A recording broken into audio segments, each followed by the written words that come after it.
We're meeting today to talk about the United States Secret Service and the accountability for the March 14th, 2015 incident. On March 14th, two senior Secret Service special agents, one had the title of Deputy Special Agent in Charge, the Presidential Protective Detail, that's Mr. Conley, and the other one had a title of Assistant to the Special Agent in Charge for the Washington Field Office. That would be Mr. George Ogilvie.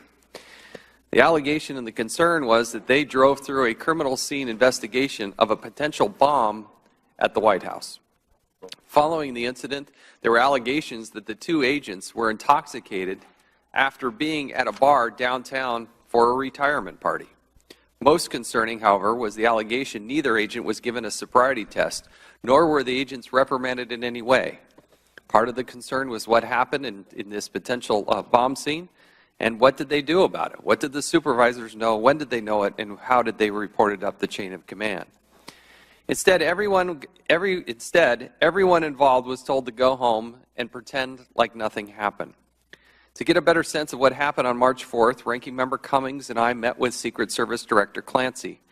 Director Clancy could not answer our questions. Next, Mr. Cummings and I scheduled a public hearing on the incident. At the hearing, Director Clancy said he could not answer the questions.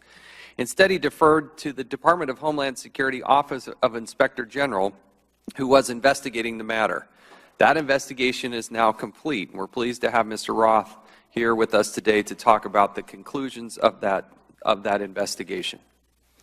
Now that the facts are in, it is time for accountability. The Inspector General determined it was more likely than not both agents, Conley and Ogilvie's judgment, was impaired by alcohol.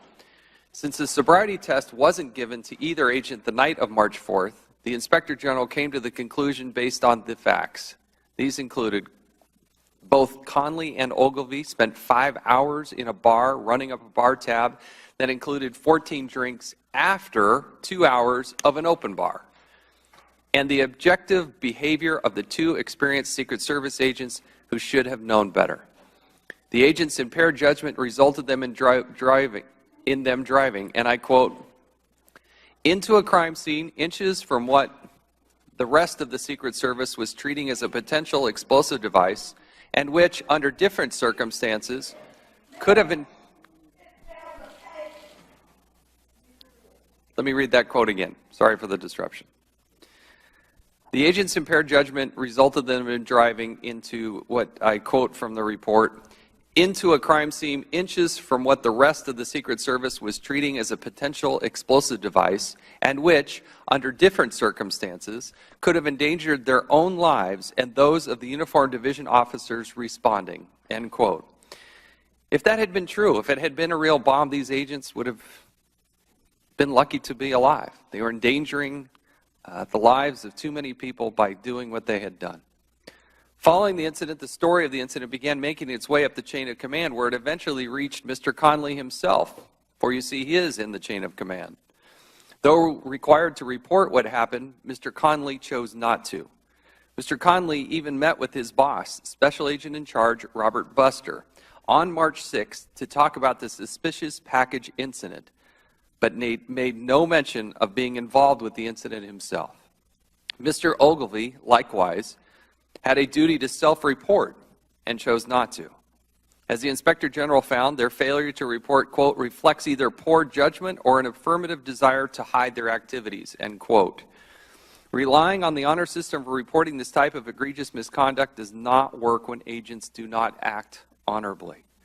Senior uniformed division leaders also violated their duty to report by failing to inform Mr. Conley's boss, the head of the Presidential Protective Division. Perhaps the situation would have been dealt with earlier if the agents were given breathalyzer tests that night. An officer on the scene told the Inspector General the watch commander decided not to administer a breathalyzer to Mr. Conley and Mr. Ogilvie because he was worried to do so would be a, quote, career killer, end quote. The watch commander was probably right. Additionally, as the Inspector General stated, the watch commander's decision was likely influenced by the, quote, Secret Service reputation for punishing or ignoring those who would further investigate or report violations, end quote, such as drunk driving. And that is why the problems that led to this incident extend well beyond March 4th, 2015. It's one of the ongoing concerns that the deep-seated cultural problems within the Secret Service are pervasive and they continue. We have thousands of good men and women who serve this country honorably and patriotically. We appreciate them, but they are not above the law. The Secret Service has to abide by the law as well. We've heard over and over again the source of morale problems within the Secret Service is that senior personnel are treated differently from the rank and file, and that the uniform division is treated differently from the agents. We have little doubt that because of this disparate treatment, Conley and Ogilvy believed they could act in a way where they would be able to get away with it. The culture of special treatment for senior agents must stop. It's an embarrassing and highly concerning pattern of misconduct and security incidents that need to end. The Secret Service mission is too important. I want to commend Mr. Roth and his team for their good work on this report. They acted swiftly, they put a lot of people towards it, and it's produced a very worthwhile result, and that's why we're here today. We look forward in the future to hearing from Director Clancy on this incident and learning whether the agency plans to take disciplinary actions against the individuals involved. I have a concern that just retiring or stepping aside doesn't solve the problem, that they don't truly have the consequences that would be associated with such egregious behavior.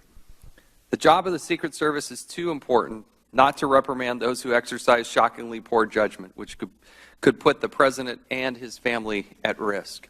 One of the other things that we're going to explore is how within the Department of Homeland Security, there are different tables of penalties within the department itself. While there's a standard for the Department of Homeland Security, there seems to be a different standard within the Secret Service and other agencies themselves. And yet this is the very reason we formed, one of the reasons we formed the Department of Homeland Security, is to make sure that they got best practices and management together so they could have this uniform across, but it's not. In fact, one of the things that the Inspector General found is that even the most senior people didn't understand what the alcohol policy was.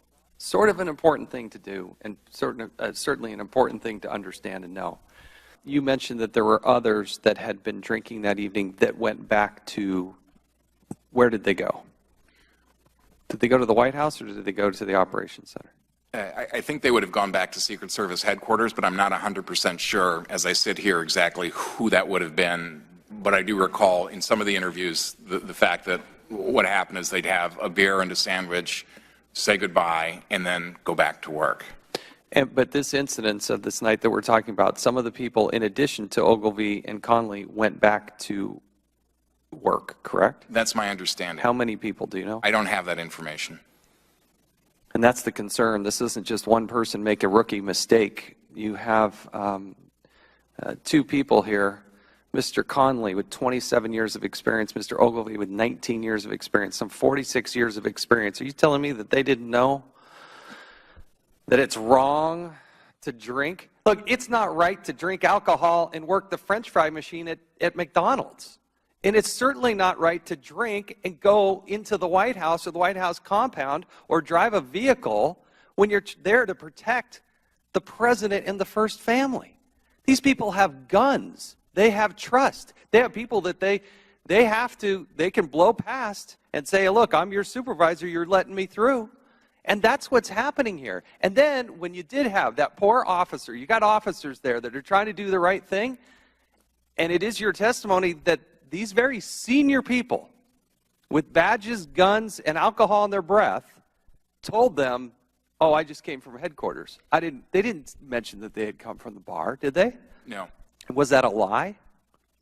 It would appear to be that way, yes. So it is a lie. Yes.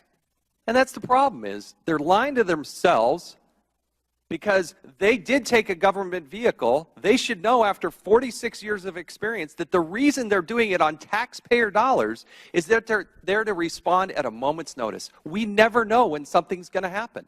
And these are the senior most people in charge of protecting the White House. They are always supposed to be ready to go at a moment's notice. That's why they took government vehicles. They were taking advantage of the situation and making taxpayers pay for their little rise there to the bar. You know, that bar is so low. The only thing that's raising on the bar is their bar tab. And it has to change. I appreciate the good work in ferreting this out. How long has Homeland Security and the Secret Service had your report? When did they get your first draft? They received my first draft, or this draft, May 6th. We supplied the underlying materials either in the middle or late last week.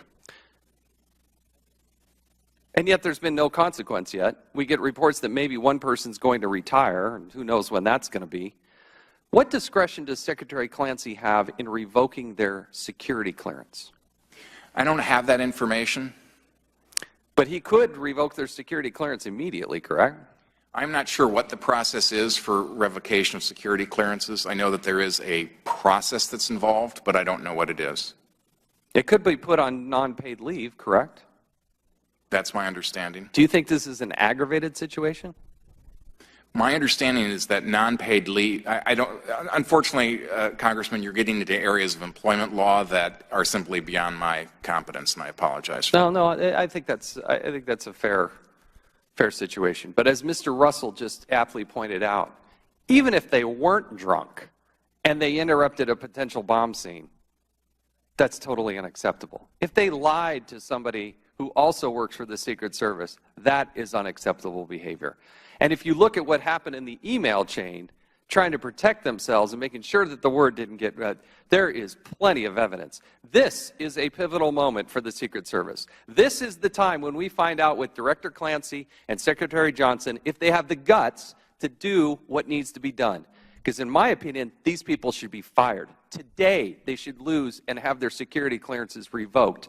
That should have happened a long time ago. And those that didn't report this, I've got a list here of people who, at some degree or another, have, at least according to your report, violated policy that could lead to their potential removal. That's Mark Conley, George Ogilvy, Kevin Simpson, Alfonso Dyson, and perhaps and probably Michael Braun.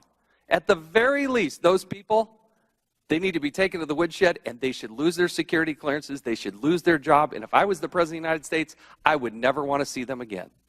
I don't want to see them there. We got thousands of people, like the gentleman who was recognized for his valor, that should be protecting the President of the United States. But if you're going to go consume alcohol and then show up at the White House, disturb a crime scene, get out of here. Go home. Go find another job. Because you know what? You wouldn't be able to work at my McDonald's. You wouldn't even be able to run the French fry machine because you're not going to drink and show up to work. And you're not going to do that if you work for the Secret Service. That's what's happening. And they can continue to investigate and look at.